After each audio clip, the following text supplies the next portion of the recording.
kita ada sistem WFH WFO, makanya kehadiran kita secara fisik sepertinya kurang dari ibadah sebelumnya.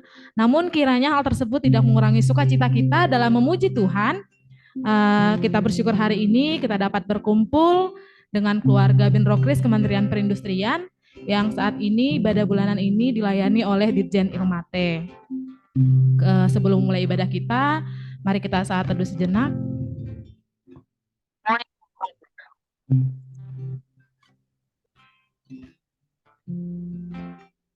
Amin. Halo Bapak Ibu semuanya, apa kabar hari ini? Ada sukacita? Amin, puji Tuhan. Apapun musim kita saat ini, mari kita percaya bahwa musim akan selalu berganti, namun kasih setia Tuhan akan tetap selama-lamanya untuk kita semua. Seperti tertulis dalam kitab Mazmur, bersyukurlah kepada Tuhan sebab Ia baik, bahwasanya untuk selama-lamanya kasih setianya. Mari kita arahkan hati dan pikiran kita mengucap syukur dengan menyembah Tuhan sambil menyanyikan lagu Lebih Dalam Ku Menyembah.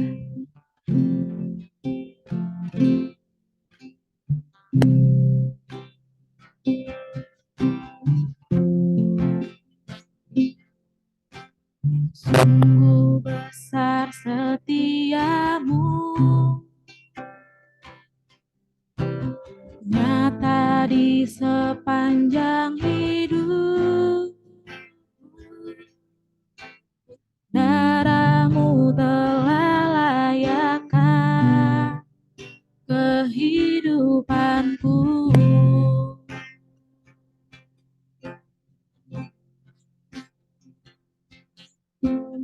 Tiada kata yang bisa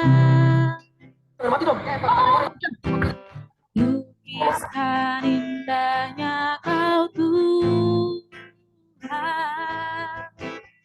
Bagimu segala pujian dan kemuliaan. Mari kita sembah Tuhan. Ku tinggikan Engkau Tuhan, melebihi segalanya, lebih dalam ku menyembah, dalam roh dan kebenaran selamanya. Kita ulangi lagu ini kembali dari awal. Sungguh besar setiamu, nyata di sepanjang hidup. Darahmu telah layakkan kehidupanku.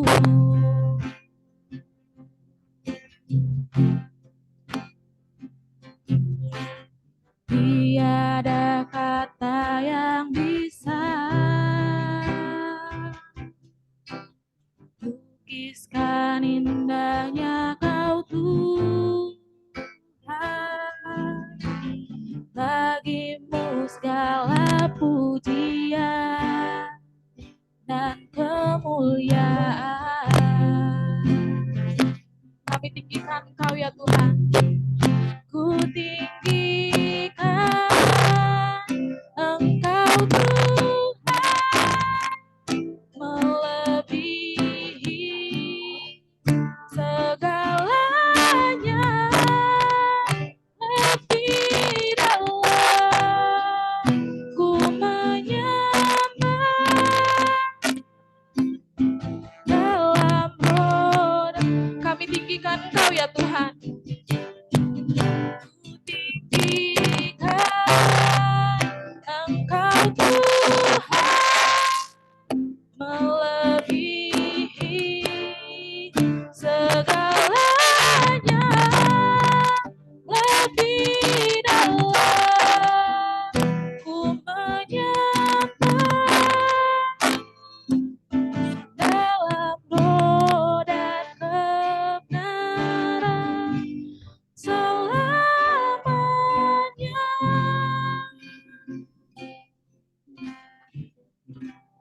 Kami bersyukur ya Tuhan atas berkat dan penyertaan Tuhan dalam kehidupan kami, sehingga kami boleh Bapa berkumpul di tempat ini untuk memuji dan memuliakan nama-Mu.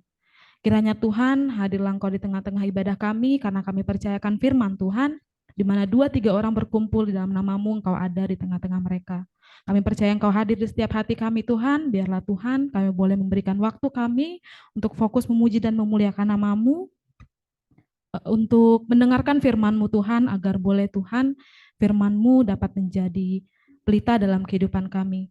Bapa, kami adalah orang berdosa, kiranya Engkau berkenan menghapuskan segala dosa dan pelanggaran kami Bapa, agar kami layak menerima segala penyertaan dan berkat Tuhan dalam hidup kami. Terpuji dan termulialah nama-Mu Bapa, dari sekarang kekal sampai selama-lamanya. Amin. Mari kita bersukacita memuji Tuhan, karena kasih Tuhan yang tidak berkesudahan. Seperti Mazmur 95 mengatakan, marilah kita bersyukur kepada Tuhan, kita bersorak-sorak kepada batu keselamatan kita. Marilah kita menghadap hadirat-Nya dengan ucapan syukur dan bersorak-sorai kepadanya dengan nyanyian. Mari Bapak Ibu, kami undang untuk bangkit berdiri. Kita memuji Tuhan sambil bertepuk tangan dengan menyanyikan lagu Betapa Baiknya Engkau Tuhan.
Puji Tuhan, kami persilakan untuk Bapak Ibu boleh duduk kembali. Selanjutnya kita masuk ke sesi sharing. Sekiranya kepada Bapak Mangasih boleh mengisi waktu sesi sharing kita, Bapak, dipersilakan.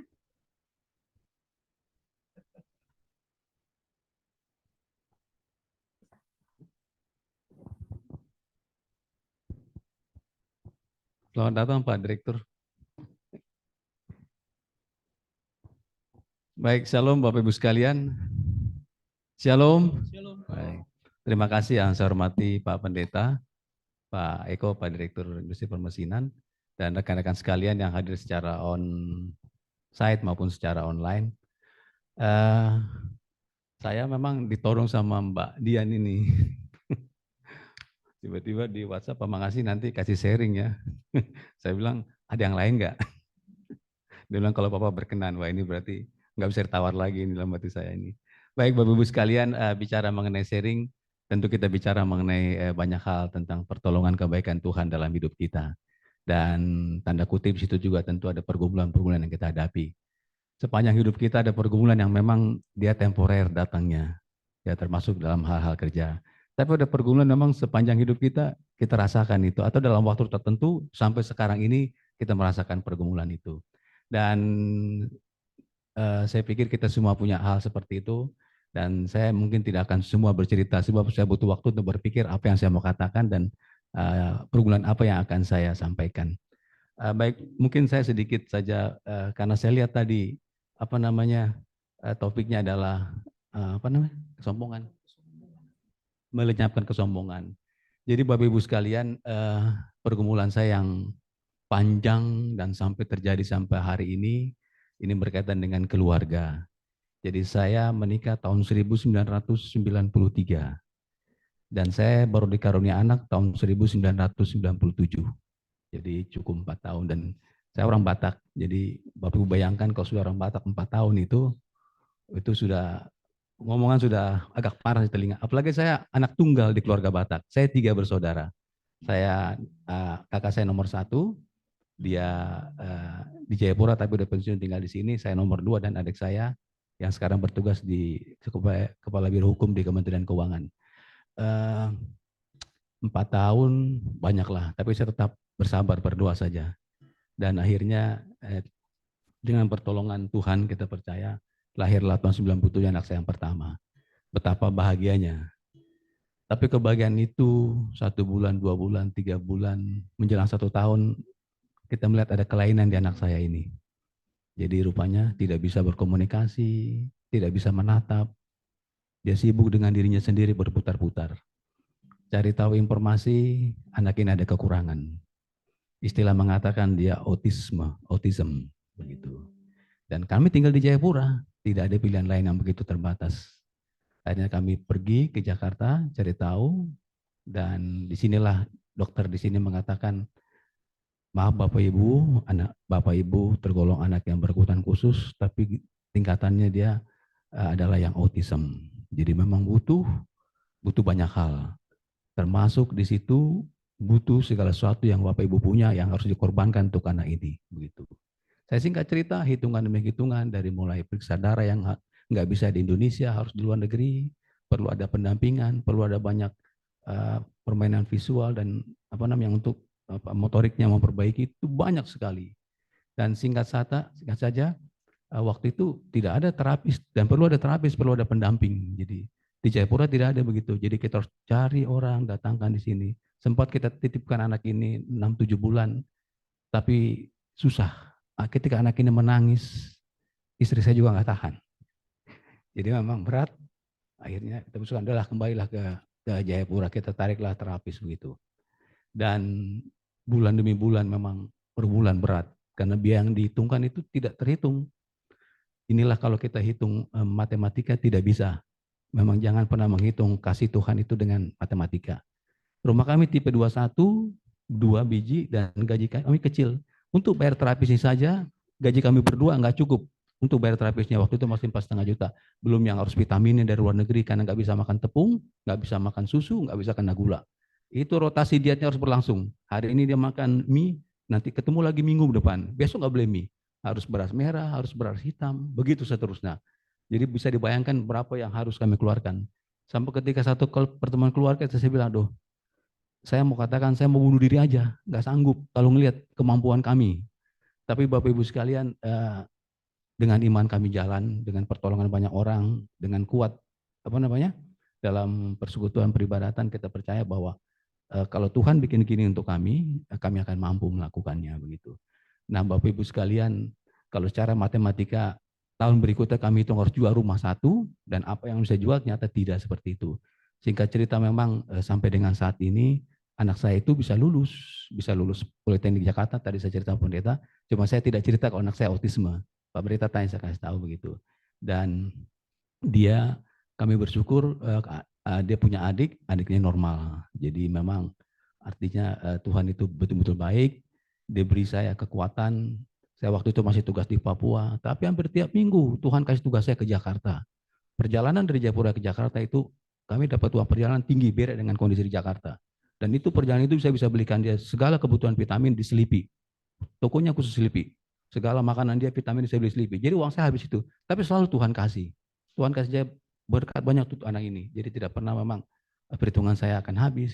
Justru bukan menyombongkan diri, artinya rumah kami tetap ada di Jayapura, bertambah di Jakarta, kendaraan kami juga tetap ada, anak itu bisa lulus. Dan saya memang akan memotong cerita ini, tapi itu artinya memang kita tidak bisa menutup berkat Tuhan, kuasa Tuhan dengan ketakutan dalam diri kita begitu. Jadi soal malu ya malu, bukan soal harta. Muka saya malunya juga malu, kalau dia berkelakuan tidak baik depan orang, saya malu.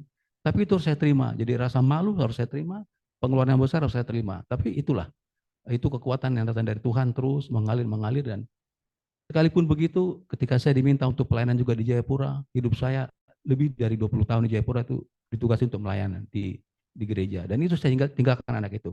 Sampai istri saya juga mengeluh, orang lain kamu layani, anak kamu biarkan seperti ini. Begitu banyak statement, tapi saya percaya, kalaupun saya melayani Tuhan dengan anak saya berkurang waktu saya, tapi saya percaya, ada kekuatan yang Tuhan berikan, ada kebaikan Tuhan berikan untuk menolong saya membesarkan anak ini. Dan artinya sampai sekarang itu boleh berjalan dengan baik, anak saya boleh lulus, sekalipun memang artinya saya belum tahu masa depan dia seperti apa. Sampai hari ini dia masih shadow, masih ada pendamping. Tapi tetap saya berserah kepada Tuhan. Apapun saya percaya Tuhan akan kasih yang terbaik untuk masa depan anak ini. Sepanjang saya bisa bikin, saya bikin. Lebih dari itu biar Tuhan yang berperkara dalamnya. Jadi Bapak Ibu memang soal marah saya marah. Tapi saya tidak berani sungguh-sungguh sama Tuhan. Saya ingat itu di kitab Keluaran, Keluaran, Bilangan, Ulangan, bagaimana perjalanan bangsa Israel. Ya, saya tidak mau. Akhirnya ada sungguh-sungguh, dan ketika itu ada beberapa orang termasuk Musa dan Harun yang tidak sampai ke tanah Kanan, dan saya tidak mau. Saya ingin Tuhan kasih kesempatan bagi saya tidak sungguh-sungguh, biar saya bisa sama berhasil saya bisa nikmati, saya bisa lihat seperti itu. Jadi kita tentu semua akan marah kalau dapat pergumulan seperti itu. Tapi memang kita hindari untuk tidak sungguh-sungguh kepada Tuhan. Kita belajar dari apa yang Tuhan berikan selama ini, ternyata kita diberi kekuatan, diberi kecukupan, dan sampai hari ini kita tetap kuat melewati setiap perkara hidup kita. Mungkin itu saja Bapak Ibu, tidak terpanjang, tapi memang intinya adalah kenapa Tuhan memberi pergumulan yang berat bagi saya. Memang di Alkitab dikatakan itu hanya untuk memuji dan memuliakan Tuhan, supaya kita lebih dekat kepada Tuhan. Dan saya ingat tadi sharing itu, mungkin saja itu bagian supaya kita tidak sombong. Pergumulan yang terjadi supaya kita jangan sombong, seperti yang dikatakan nanti di tema firman Tuhan. Supaya kita dekat dan memuji memuliakan Tuhan. Saya ingat itu bukan salah papa mamanya, tapi supaya setiap orang mau memuji memuliakan Tuhan. Dan memang kadang kalau kita tanya kenapa pergumulan terjadi, memang secara Alkitab dikatakan yaitu untuk memuliakan Tuhan. Tapi secara manusia, kenapa pergumulan terjadi? Nah, ini jadi pertanyaan. Mungkin Bapak Ibu ada bisa tahu kenapa pergumulan itu diberikan sama Tuhan kepada kita? Selain yang tadi jawaban untuk memuliakan Tuhan. Bagi diri kita apa kira-kira? Kenapa Tuhan izinkan terjadi? Susah jawabnya. Tapi saya katakan, saya nikmati bahwa supaya saya bisa hidup prihatin. Ketika memang ada keluarga kita yang meninggal, yang susah, supaya kita hidup prihatin kan. Supaya kedukaan yang kita alami, kedukaan yang orang alami juga bisa kita rasakan. Penderitaan yang saya alami untuk anak saya juga saya bisa merasakan prihatin. Ketika orang lain juga punya anak seperti itu. Jadi dua sisi. Satu sisi kita bisa merasa prihatin dengan keadaan ini, supaya orang lain, yang dirasakan orang lain itu kita rasakan juga. Tapi juga di satu sisi, itu bagian cara Tuhan untuk kita memuliakan Tuhan. Demikian Bapak Ibu sekalian, sharing dapat saya berikan. Mari tetap kuat di dalam Tuhan, apapun pergumulan kita. Terima kasih, Tuhan memberkati kita sekalian. Boleh dong tepuk tangannya. Terima kasih sharingnya. Kira-kira dari Bapak Ibu ada yang mau sharing kembali? Boleh sharing kesukaan ataupun apapun yang dijalani selama beberapa hari terakhir, kiranya mungkin yang bisa di-sharingkan menjadi cerita buat kita-kita semua. Mungkin kepada Bapak Direktur, ada yang cukup? Cukup? Oke, baik. Kita lanjutkan ibadah kita. Satu yang mau saya highlight dari cerita Bapak Mangasi yaitu mari kita berserah kepada Tuhan, berpengharapan hanya kepadanya, maka kita harus percaya bahwa Tuhan akan menolong setiap pergumulan yang boleh kita lewati. Selanjutnya, sebentar kita akan mendengarkan khotbah yang akan dibawakan oleh Bapak Pendeta Monty Montezuma. Mari kita siapkan hati kita untuk mengenal Tuhan melalui firman yang akan kita dengarkan. Kita menyanyi lagu Mengenalmu.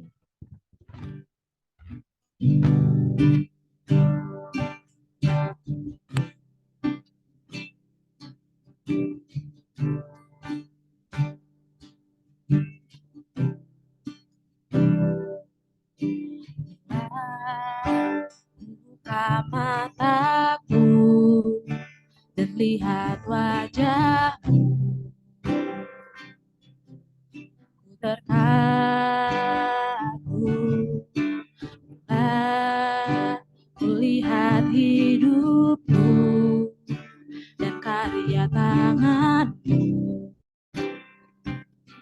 ku tersanjung karena semua yang baik dalam hidupku itulah karyamu. Kau beri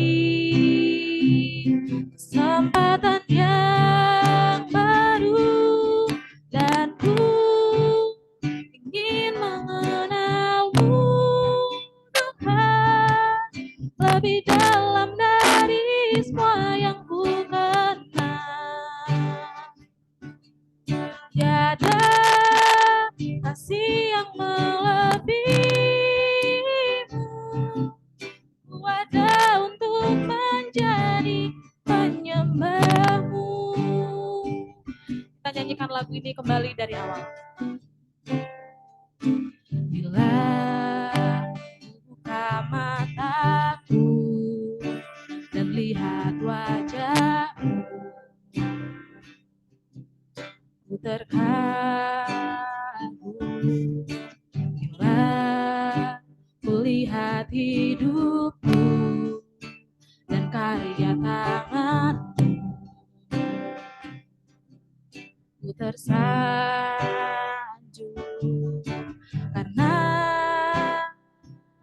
semua yang baik dalam hidupku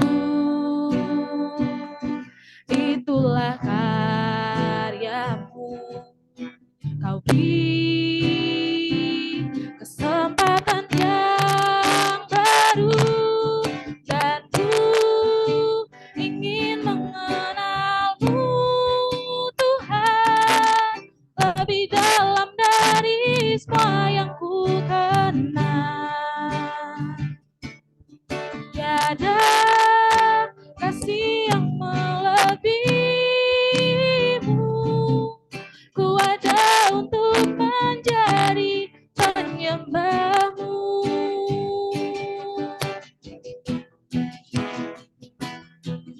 Dan ku ingin mengenalmu Tuhan lebih dalam dari semua yang ku kenal. Tiada kasih yang melebihimu.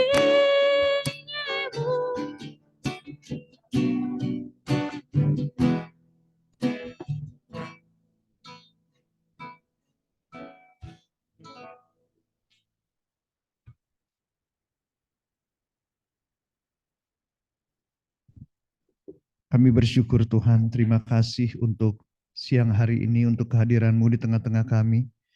Karena kami percaya Tuhan, di mana ada roh Allah, di situ ada kemerdekaan. Kiranya Engkau berkenan mengurapi hamba-Mu, mengurapi kami semua, berikan kami roh hikmat, wahyu, dan pengertian, supaya kami dapat mengerti apa yang Tuhan inginkan, supaya kami lakukan hari-hari ini, agar hidup kami berkenan di hati Tuhan. Terima kasih Bapa yang baik, kami siap untuk menerima kebenaran firman-Mu. Di dalam nama Tuhan Yesus Kristus kami berdoa dan bersyukur. Mari yang percaya dan mengasihi Tuhan kita katakan bersama-sama. Amin. Amin. Baik, selamat siang Bapak Ibu Saudara kasih dalam Tuhan. Selamat siang Pak Direktur juga. Senang sekali bisa ketemu di ibadah pada siang hari ini. Dan saya juga mau menyapa yang mengikuti secara online. Ya, Tuhan mengasihi kita semua. Karena kalau ikan di dalam kolam, bunga tumbuh di tengah taman. Kalau kasih sudah begitu mendalam, ketemu lewat online, tetap aja berasa nyaman gitu ya. Oke, siang hari ini kita mendapatkan tema yaitu melenyapkan kesombongan yang terambil dari kisah Ayub dari kitab Ayub 33 ayat ke-14 sampai yang ke-18 ya. Dan hari ini saya ingin berbagi kepada buat Bapak Ibu Saudara, rekan-rekan semua, saya ambil dari ayat yang ke-17 ya. Yang dimana firman Tuhan katakan, untuk menghalangi manusia daripada perbuatannya dan melenyapkan kesombongan orang. Mengapa kesombongan itu perlu dilenyapkan? Karena menurut saya tidak ada orang yang suka dengan orang yang sombong. Ya, Seringkali saya dengar orang mengeluh atau orang mengatakan menyebalkan dia kenapa sombong banget gitu. Ya, itu orang tuh nggak enak dia jadiin teman. Kenapa? Sombong, tinggi hati gitu. Jadi orang sombong itu tidak disukai oleh banyak orang. Dan kemudian saya ingat dengan satu kata-kata yang bijak mengatakan bahwa di atas langit ada langit. Jadi jangan merasa kita yang paling hebat karena ada orang yang lebih hebat lagi.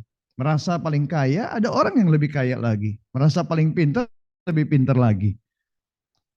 Dan kesombongan itu membuat kita jadi stuck di satu titik.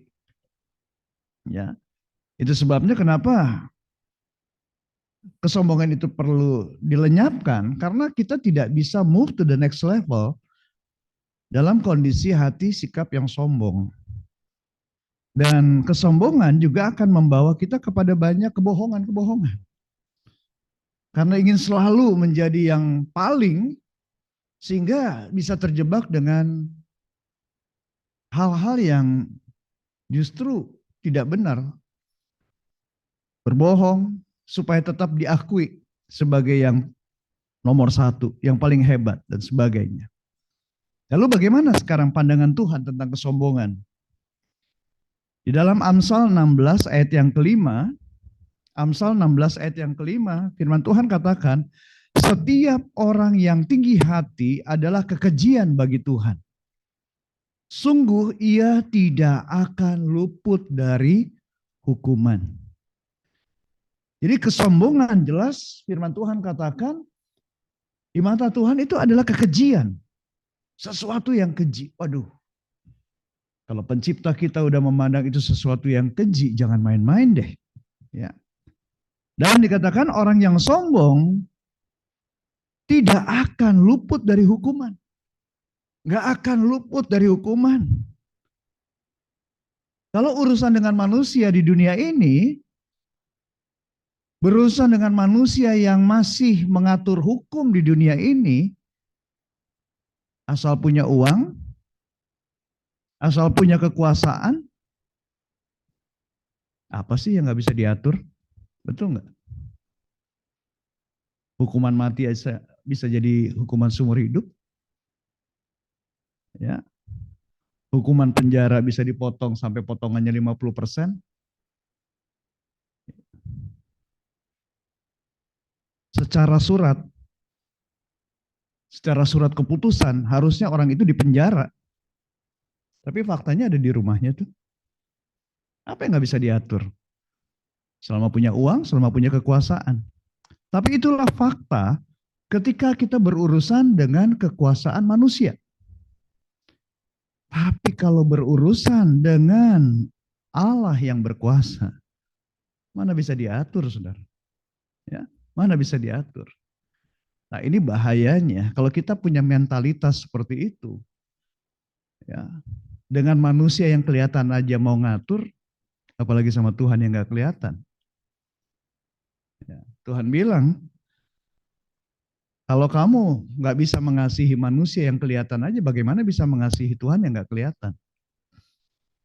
Kalau sama yang kelihatan aja masih berusaha ingin menguasai, bagaimana dengan yang tidak kelihatan? Karena itu saya teringat dengan kejadian yang terkenal, yaitu tenggelamnya kapal Titanic.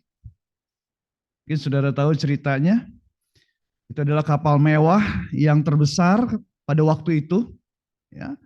Itu adalah hasil mahakarya dari rancangan seorang yang namanya Thomas Andrews. Dia adalah seorang arsitek yang sangat terkenal saat itu, sangat detail dan perfeksionis. Bahkan ketika dia diwawancarai oleh reporter tentang kapal Titanic itu, Thomas dengan sombong, dia berkata bahwa keamanan kapal yang dibuatnya sangat aman.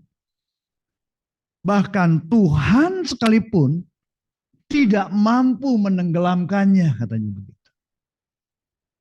Dan akhirnya Thomas ikut dalam pelayaran perdana kapal yang udah dirancangnya itu, mengarungi samudra yang luas.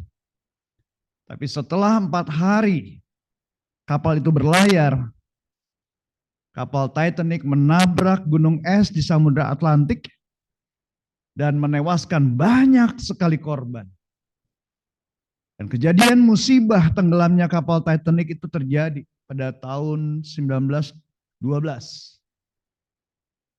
dan menewaskan sekitar 1.500 orang pada waktu itu, termasuk Thomas Andrew. Makanya tadi saya katakan, kalau manusia kita bisa atur, tapi nggak bisa atur Tuhan. Jangan main-main kalau Tuhan udah bilang setiap orang yang tinggi hati adalah kekejian bagi Tuhan. Sungguh tidak akan luput dari hukuman. So, hari ini buat kita semua yang hadir secara onsite maupun yang mengikuti secara online, buah papaya jangan dicampur buah kedondong. Orang percaya, jangan sombong dong. Kita berikan tepuk tangan buat Tuhan Yesus yang baik. So, jadi Tuhan membenci kesombongan.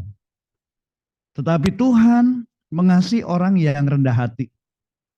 Karena itu Tuhan Yesus berkata di dalam Matius pasal 5 ayat yang ketiga. Ini khotbahnya Tuhan Yesus di atas bukit. Tuhan Yesus mengajarkan kepada murid-muridnya, pada setiap kita juga yang murid-murid Kristus. Berbahagialah orang yang miskin di hadapan Allah. Karena merekalah yang empunya kerajaan surga. Tuhan ingin kita bahagia. Tuhan ingin kita happy kok. Dan sesungguhnya memang kebahagiaan itu datangnya dari Tuhan. Tapi bagian kita adalah bersikap miskin di hadapan Allah. Artinya rendah hati di hadapan Tuhan. Miskin di hadapan Allah itu seperti pengemis yang selalu berharap mendapatkan belas kasihan dari orang kaya. Bersikap seperti pengemis yang menggantungkan nasibnya pada orang kaya. Saudara, bayangkan kalau ada seorang pengemis. Pengemis itu pagi-pagi buta, jam 5 pagi. Dia datang dan dia menunggu di depan rumah Pak Mangasih. Dan setiap pagi Pak Mangasih ini mau olahraga ya Pak. Jalan pagi misalnya. Bapak ketemu ngelihat ada pengemis nih. Usia ya kira-kira umur 20-an lah gitu ya. Dia minta-minta sama Bapak. Pak Mangasih kasih 50.000. Pagi-pagi jam 5 pagi men, dikasih 50.000 sama bapak pemilik rumah ini. Menurut saudara, kira-kira besok pagi datang lagi nggak tuh pengemis? Datang lagi. Ketemu lagi sama Pak Mangasih. Dikasih kali ini 100.000. Ya, kira-kira datang lagi nggak keesokan harinya? Datang lagi, saya yakin datang lagi. Bahkan mungkin diajak temannya. Lu datang nih, bapak ini dermawan banget. Gue dikasih pertama 50.000, terus kemarin 100.000. Ayo datang lagi. Pak, saya mau tanya sama Pak Mangasih. 2 hari, 3 hari, 4 hari ketemu sama pengemis di depan rumah bapak. Apakah bapak akan mengangkat pengemis ini jadi anak saya deh? Akan begitu nggak Pak kira-kira? Bisa juga ya, bisa juga.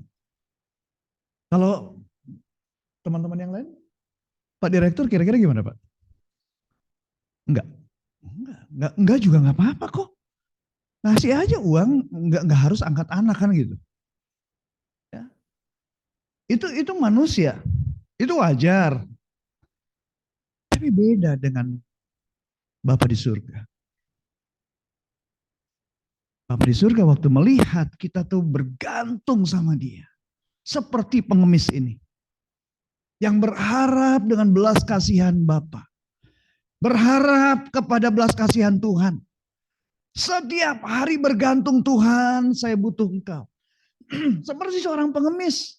Tuhan aku minta hikmat, Tuhan aku minta kreativitas, Tuhan aku minta kuasa, aku minta kekuatan Tuhan, aku minta Tuhan.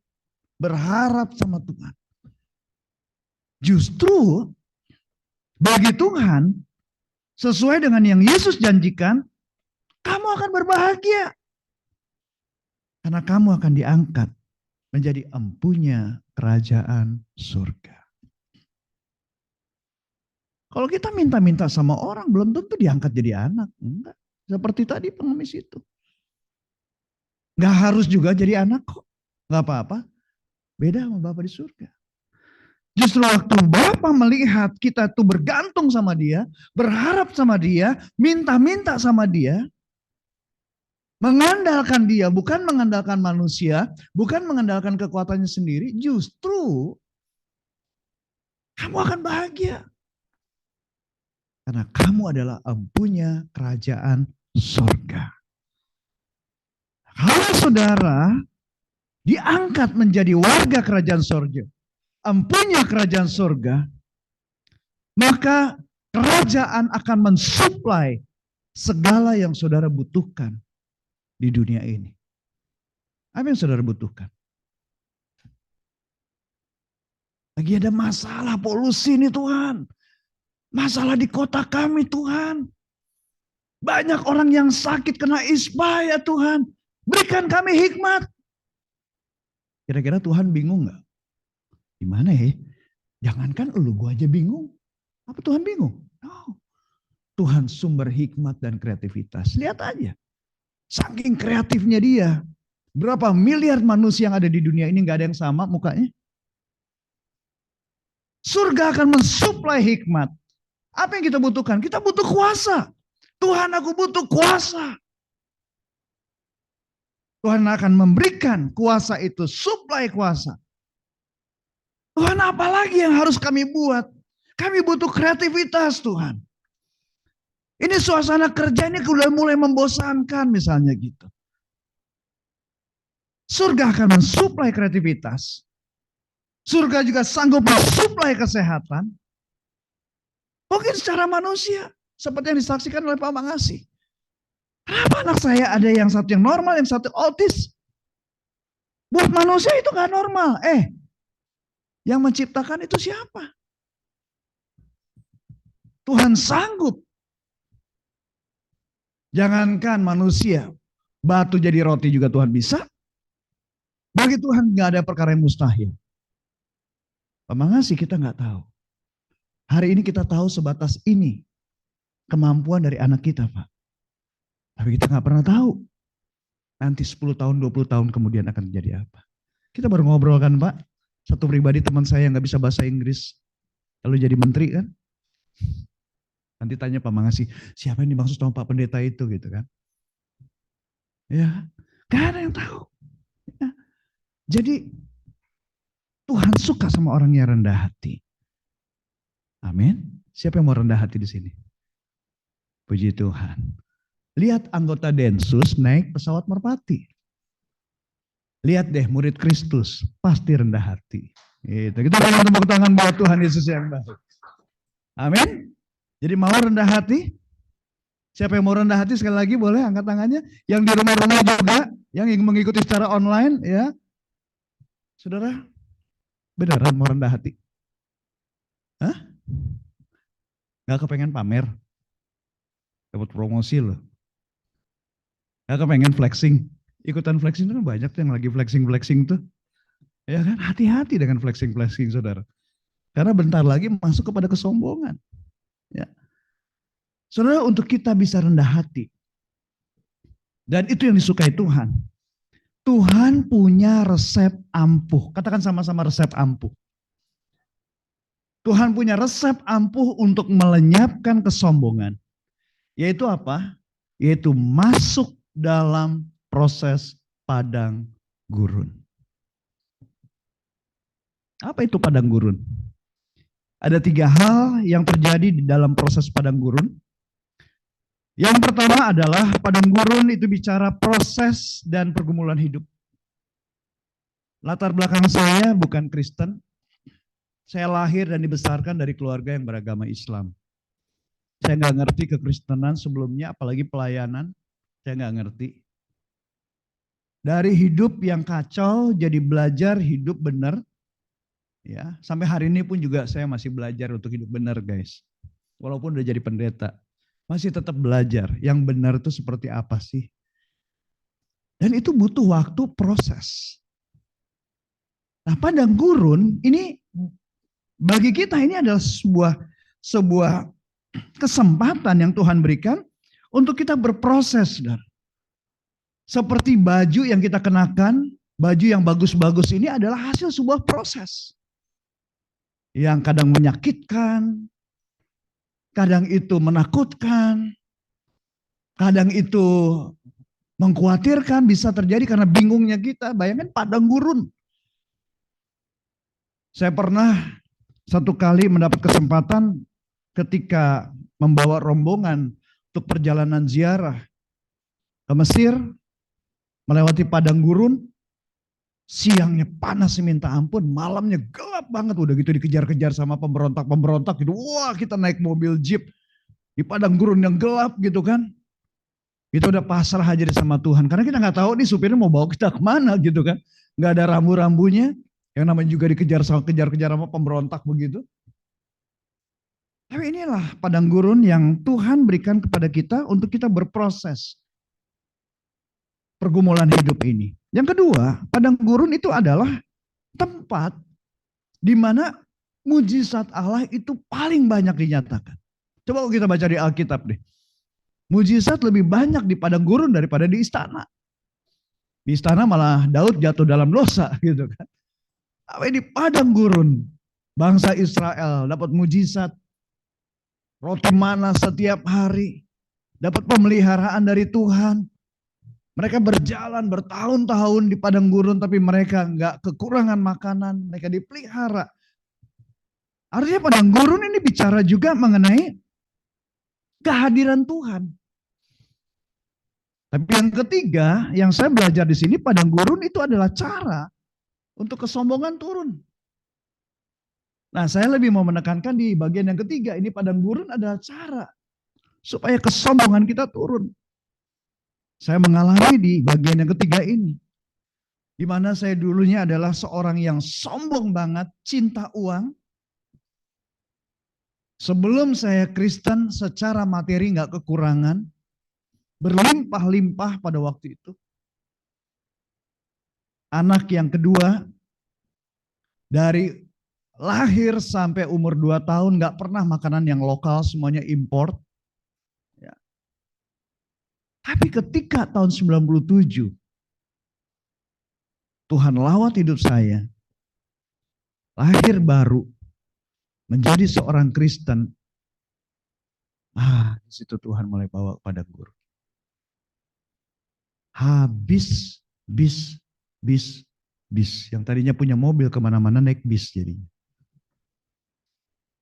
Ya, kemana-mana naik bis. Uang belanja. Anak 1, mau lahir anak yang kedua, istri saya lagi hamil. Anak yang kedua, anak 2, mau lahir anak yang ketiga. Ada asisten rumah tangga 1 orang. Menurut teman-teman, uang belanja untuk keluarga sebanyak itu kira-kira sehari berapa pantasnya? Itu tahun 97, 98. Mungkin Ibu tahun 98 sudah ini ya. Kira-kira berapa Bu sehari Bu? Pantasnya. Jangan Prismon. Kira-kira berapa pantasnya Bu? Ini anak 2, istri lagi hamil 7 bulan. Kemudian ada asisten rumah tangga 1. Pantasnya kira-kira berapa? Pasnya lah sehari ini untuk keluarga segini sehari berapa uang belanja? Berapa? 100.000. 100.000 ya kira-kira. Jadi berapa kira-kira sehari itu? Pasnya nih. 50.000 ya, puji Tuhan. Buat bapak-bapak kira-kira Pak? Cat, berapa Cat? Pantasnya lah. Oh, tahun 97, 98 baru lahir. Oh enggak. Udah gede. Berapa kira-kira? Tadi 50.000. Ya, bapak-bapak berapa nih? Udah kayak lelang aja nih. Hah? Ya? Oh, bapak-bapak berapa? Makasih. 100.000 ya? Betul. 50.000, 100.000. Nah, saya tuh waktu itu uang belanja cuma 1.300 sehari. Karena udah habis-habisan. Itu pun juga 1.300 juga ngorek-ngorek dari calengan. Dulu kan ada calengan binatang tuh yang dari tanah liat tuh gitu kan. Wah, lagi masih ada duit masukin kalau kembalian buat parkir segala macam gitu. 1.300, bayangin 1.300 makanannya apa? Tahu tempe tidak berubah, tidak berubah, tidak berubah. Tahu tempe tiap hari. Sampai anak saya yang paling besar, anak laki waktu itu, dia bilang, "Mah, bosan nih tahu tempe terus, kali-kali masak ayam dong." Masak ayam gimana? Cuma 1.300 sehari. Cuman dia sendiri yang makan ayam, yang lain doa puasa nanti gitu kan. Nah, sampai satu hari istri saya doa. Dia doa sama Tuhan. Dia bilang, "Tuhan, anak saya kepengen makan ayam, tapi kan uangnya nggak cukup." Hari itu istri saya lagi mau masak sup tahu. Dia doa, dia mengucap syukur aja sama Tuhan. Dia mengucap syukur sambil motong tahu, mau bikin sup tahu. Nah, udah selesai, disajiinlah sup tahu itu. Makan sama anak-anak gitu. Pas lagi makan, anak saya yang laki-laki yang komplain, yang ngeluh masak makanannya tahu tempe terus, pengennya makan ayam. Tiba-tiba waktu lagi dia makan, dia bilang, "Mah, enak loh ayamnya," katanya gitu. Padahal yang dibikin apa? Sup tahu. 2000 tahun yang lalu Tuhan ubah air jadi anggur. Nah, waktu itu Tuhan ubah tahu rasa ayam. Gitu. Sebab bagi Tuhan tidak ada perkara yang mustahil. Amin. Nah, saudara, lewat padang gurun kehidupan inilah Tuhan ajar. Untuk kami tidak lagi cinta uang, tapi cinta Tuhan. Untuk kami tidak lagi mengandalkan kekuatan sendiri, tapi mengandalkan Tuhan. Jadi guys, memang proses padang gurun itu nggak enak. Tapi setelah proses itu lewat, maka kita akan masuk tanah Kanaan. Tanah yang berlimpah susu dan madunya. Untuk melenyapkan kesombongan itu memang perlu waktu dan proses. Dan saat saudara berproses, bisa aja ada orang-orang yang mentertawakan saudara. Mengejek saudara. Tuh, lihat dia, kehilangan kan semua kekayaannya habis. Lihat tuh, ya, kehilangan jabatan tuh, ya. Belajar aja tuh bersyukur, belajar aja tuh bersyukur. Mungkin ada orang-orang yang mentertawakan saudara. Tapi jangan pernah berhenti untuk mengucap syukur. Seperti yang tadi Pak Mangasih cerita. Jangan bersungut-sungut. Kalau Tuhan izinkan kita berproses, ada orang-orang yang mengejek, ada orang-orang yang mentertawakan kita, biarkan dan maafkan aja mereka. Mereka hanya mentertawakan prosesnya saudara. Tapi nanti setelah saudara berhasil, mereka akan datang kepada saudara dan menanyakan caranya gimana sih Pak Mangasih. Jadi biarkan mereka yang mentertawakan. So hari ini kita belajar tentang melenyapkan kesombongan. Karena kesombongan adalah sifat yang dibenci oleh Tuhan. Dan untuk kita bisa melenyapkan kesombongan itu, proses padang gurun adalah cara yang ampuh untuk melenyapkan kesombongan. Amin. Jadi kalau masih ada dari teman-teman baik yang mengikuti secara onsite maupun yang mengikuti secara online, yang hari ini Tuhan ingatkan ada kesombongan. It's okay bilang sama Tuhan, "Tuhan, aku mau melenyapkan kesombongan. Bawalah aku ke padang gurun, supaya kesombongan itu lenyap, tapi kerendahan hati itu muncul." Terakhir sebuah statement dari saya, kesombongan membuat hidupmu kosong. Tetapi kerendahan hati membuat kamu diberkati tanpa henti. Kenapa tanpa henti? Karena Yesus berkata, berbahagialah orang yang miskin di hadapan Allah, karena mereka adalah empunya kerajaan surga. Surga enggak kekurangan berkat. Saudara akan diberkati berlimpah-limpah. Amin. Are you blessed? Sudah diberkati? Ikan hiu makan tomat. I love you so much. Mari kita berdoa. Mari kita naikkan penyembahan ini sama-sama lagi tadi ya. Mengenalmu, boleh? Kita akan berdoa.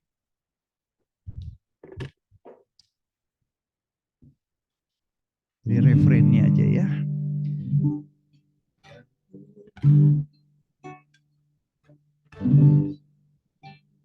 Ingin mengenalmu Tuhan, lebih dalam dari semua yang ku kenal. Tiada kasih yang melebihi. Ku ada untuk menjadi penyembahmu. Sekali lagi katakan. Dan ku ingin mengenalmu Tuhan, lebih dalam dari semua yang ku kenal. Tiada kasih yang melebihi. Ku ada untuk menjadi penyembah. Bapakku berdoa saat ini ya Tuhan, untuk setiap kami semua yang ada mengikuti ibadah secara onsite maupun online. Tuhan selidiki hati setiap kami ya Tuhan. Kalau kami masih didapati ada kesombongan, ada tinggi hati, Tuhan bawalah kami ke padang gurun-Mu ya Tuhan. Biar kami mengalami proses di mana kami mengalami kerendahan hati di situ. Kami percaya Tuhan proses padang gurun yang Tuhan izinkan. Bukan karena Tuhan membenci kami. Bukan karena Tuhan gak sayang sama kami. Justru Tuhan mengasihi dan Tuhan tidak ingin kami terhilang oleh karena kami tenggelam dalam kesombongan. Terima kasih Tuhan. Berkatilah setiap anak-anak-Mu. Berkatilah kami semua Tuhan. Supaya kami didapati sebagai pribadi-pribadi yang rendah hati di mata Tuhan. Dan kesombongan itu lenyap dalam hidup kami. Dalam nama Tuhan Yesus Kristus kami berdoa dan bersyukur. Amin. Amin. Tuhan memberkati.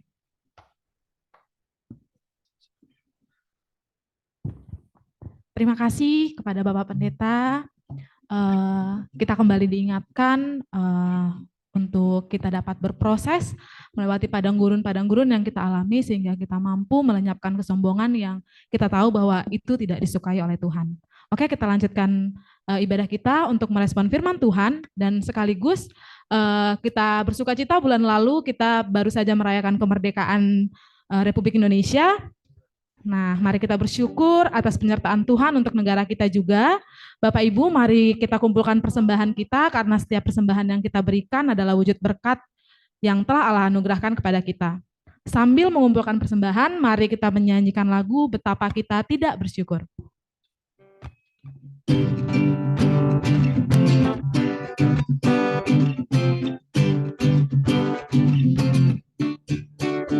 Betapa kita tidak bersyukur, bertanah air kaya dan subur, lautnya luas, gunungnya megah, menghijau padang, bukit dan lembah.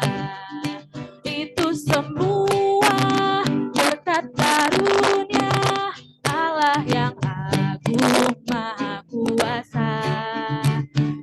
Semua berkat karunia Allah yang agung maha kuasa. Alangkah indah pagi mereka, bermandi cahaya surya nan cerah.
persilakan pada Bang Fatia untuk doa syafaat.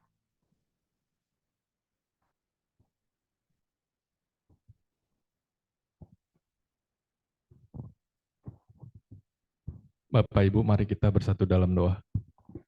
Terima kasih Tuhan buat siang hari ini. Engkau telah mengumpulkan kami di tempat ini untuk melaksanakan ibadah kami secara reguler Tuhan. Terima kasih Tuhan buat ibadah yang berjalan dengan lancar dari awal hingga menjelang akhir ibadah ini Tuhan. Kau yang berkati kami selalu Tuhan agar ibadah ini dapat menjadi makanan rohani bagi kami. Juga kami telah belajar tadi bagaimana kami harus melenyapkan kesombongan.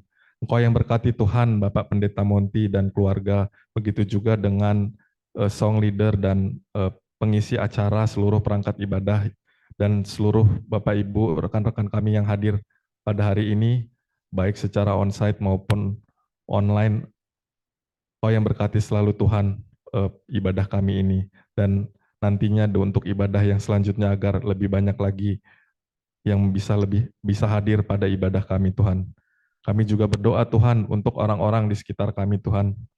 Mulai dari Bapak Presiden Jokowi Tuhan, Kau yang berkati Bapak Presiden dan Wakil dan juga seluruh perangkat jajarannya agar dalam memimpin negara kami Indonesia, Kau yang berkati Tuhan dalam setiap pekerjaannya, semua kebijakannya agar dapat mensejahterakan rakyat Indonesia Tuhan. Begitu juga dengan pemilihan presiden dan gubernur di tahun depan Tuhan. Kau yang berkati semuanya berjalan dengan lancar dan kami mendapatkan pemimpin yang mampu membawa kami ke arah yang lebih baik.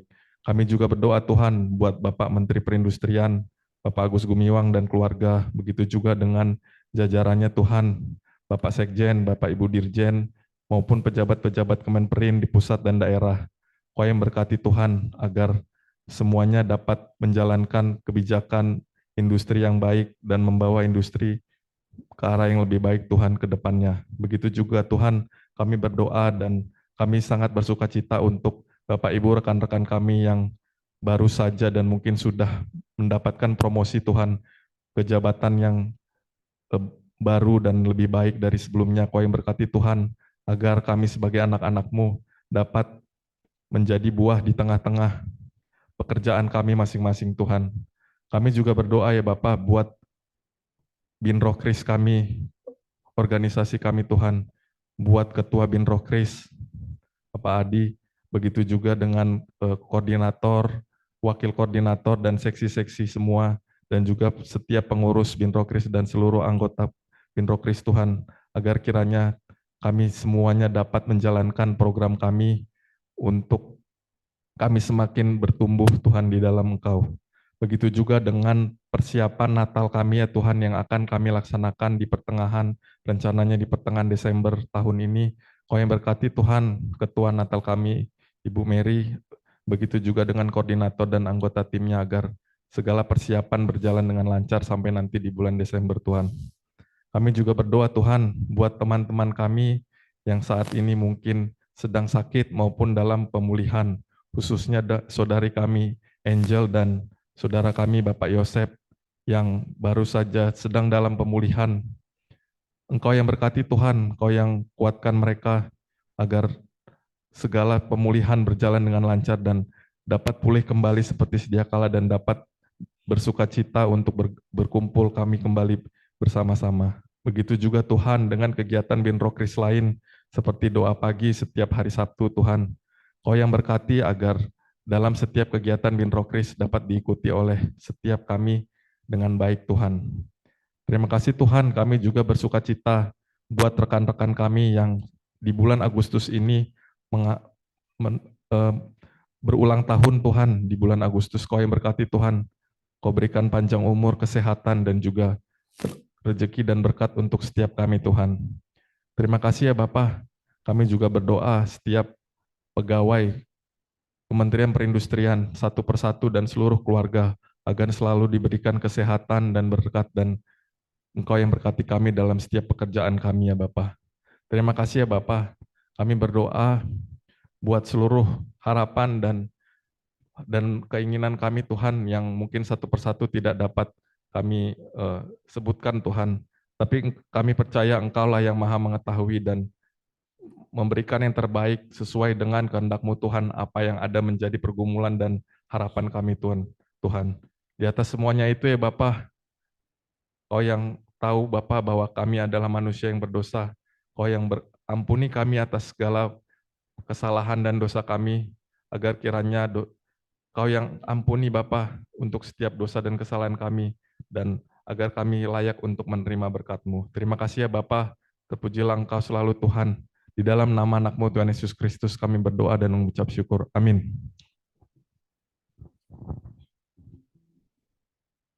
Terima kasih kepada Bang Patia. Kemudian apabila ada pengumuman dari pengurus, kami persilakan kepada Kak Sirma secara online. Ya, shalom. Suara saya terdengar nggak ya? Terdengar, Kak? Dengar ya, puji Tuhan. Terima kasih buat teman-teman dari Ilmate yang sudah mengkoordinir ibadah siang hari ini. Mohon maaf saya tidak bisa bergabung secara onsite. Teman-teman Ilmate untuk Ian, Bang Anton, Vincent, Patia, dan teman-teman yang mengkoordinir ini semua, kami sampaikan terima kasih. Ada Pak Direktur juga, Pak Eko. Puji Tuhan semuanya berjalan lancar siang hari ini. Kami juga mengucapkan terima kasih untuk Bapak Monti. Mohon maaf Pak tidak bisa hadir secara onsite. Terima kasih untuk sharing firman-Nya yang memberkati. Sehat-sehat selalu Pak buat Bapak sehingga pelayanannya bisa semakin banyak memberkati banyak orang. Puji Tuhan. Pak Mangasi juga terima kasih Pak, sharingnya sangat memberkati kita semua. Jarang-jarang Pak Mangasi sharing, tapi sekalinya sharing langsung. Itu menyatakan kebaikan kemurahan Tuhan bagi kita semua. Puji Tuhan, terima kasih. Untuk ibadah selanjutnya nanti mungkin akan disampaikan oleh Intan nanti ya. Saya kurang tahu kalau Ilmate, setelah Ilmate mungkin di atasnya nanti disampaikan lagi oleh Intan. Cuman saya mau mengingatkan, tadi seperti yang sudah didoakan oleh Fatia, setiap hari Sabtu pagi kita ada doa pagi, jam 7 sampai jam 8. Ini saatnya untuk kita semua membangun mesbah doa.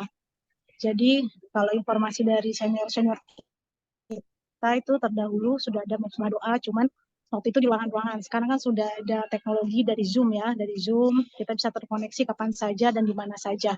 Jadi saya mengimbau untuk teman-teman semua, mengajak untuk teman-teman semua untuk bisa ikut doa pagi, untuk ikut Zoom doa pagi jam 7 sampai jam 8.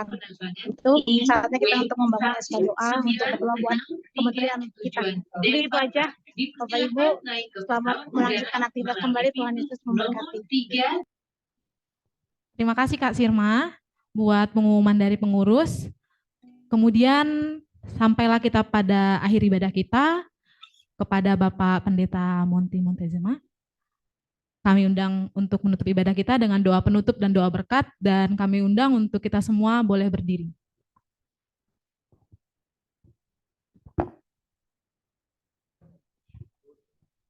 Terima kasih untuk siang hari ini, untuk kami dapat kesempatan satu kali lagi beribadah bersama-sama. Dan sebentar kami akan mengakhiri ibadah ini Tuhan, dan kami akan kembali melakukan aktivitas kami masing-masing. Kami percaya Tuhan menyertai, Tuhan memimpin kami semua. Dan sebelum kami mengakhiri ibadah ini, kami mempersiapkan hati kami untuk menerima berkat yang daripada-Mu. Mari kekasih-kasih Tuhan, kita angkat kedua belah tangan kita dan arahkan hati kita kepada Tuhan. Kiranya Tuhan memberkati engkau dan Tuhan melindungi engkau, Tuhan menyinari engkau dengan wajah-Nya dan memberikan engkau kasih karunia. Kekasih-kekasih Kristus, umat yang layak bagi Tuhan, terimalah damai sejahtera dari Allah Bapa di surga, dan kasih karunia yang berlimpah-limpah dari anak yang tunggal Yesus Kristus Tuhan kita, serta persekutuan yang manis, penghiburan, pertolongan, dan kuasa dari Allah Roh Kudus menyertai kita sepanjang hari ini, bahkan sampai Maranatha. Tuhan Yesus menjemput kita di awan-awan, bahkan sampai selama-lamanya. Mari yang percaya dan mencintai Tuhan sungguh-sungguh kita katakan bersama-sama. Amin. Amin. Tuhan Yesus memberkati. Tuhan Yesus memberkati. Terima kasih Pak. Terima kasih Bapak Ibu dan teman-teman semua. Boleh dong kita salam rekan-rekannya kiri kanan. Terima kasih. Sampai jumpa kembali di ibadah kita bulan depan. Ya. Boleh dong Bapak Ibu kita semuanya ke depan buat foto bersama. Mengundang.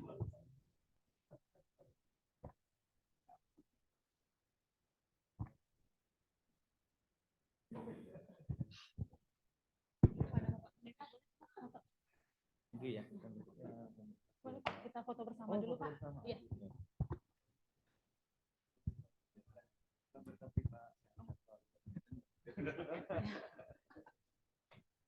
Di depan aja, Pak.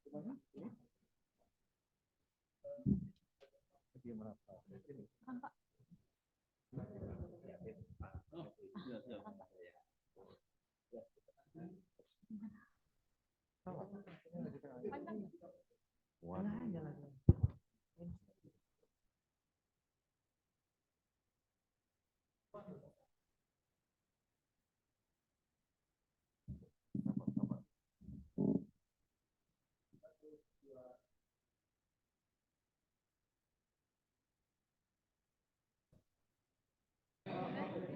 Gak bebas, Pak.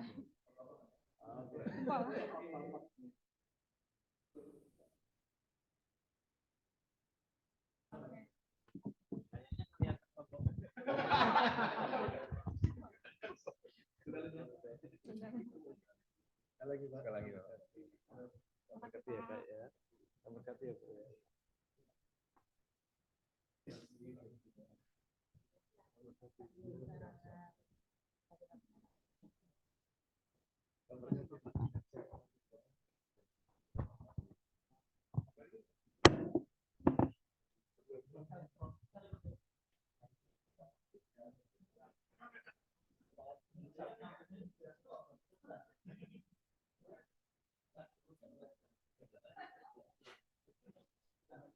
Ini udah paham?